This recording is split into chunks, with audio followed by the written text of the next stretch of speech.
1991-ի ապրիլին սկսվեց օղակ գործողությունը։ Խորհրդային ու ադրբեջանական միացյալ ուժերը տեղահանեցին Գետաշենը և Մարտունաշենը, Ղարաբաղի Հադրութի շրջանի գյուղերը։ Հունիսին նրանք փորձեցին հայաթափել նաև Շահումյանի շրջանը, ավերվեցին Մանաշիտ ու Զլուխ գյուղերը։ Նրանց ճանապարհին հաջորդը Էրքեջն էր։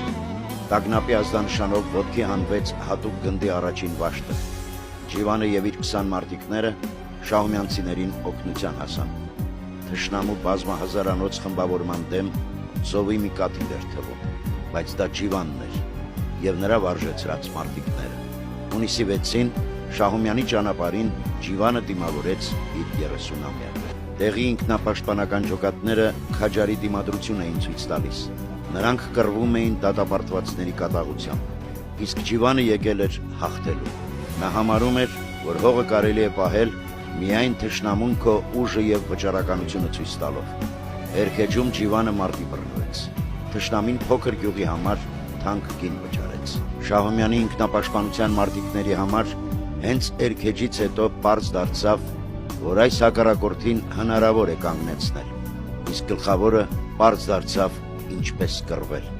Էրքեջի պաշտպանությունն ինքնապաշտպանական ջոկատներին թույլ տվեց ամրանալ վերին շենի մատույցներում, որտեղ ուղղված էր խորհրդային ու ադրբեջանական ուժերի հաջորդ հարվածը։ Հայ մարտիկներն այլևս նահանջելու միտք չունեին։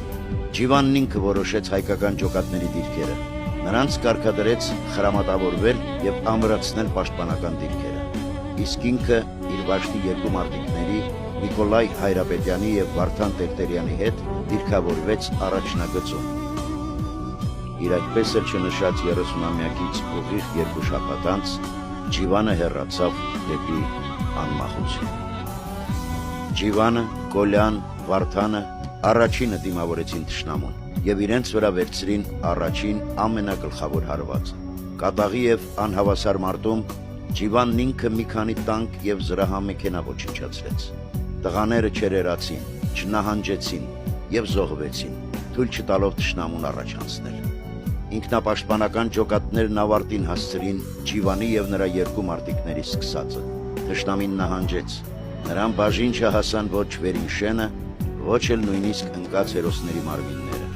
Այսպես ավարտվեց օղակ գործողությունը։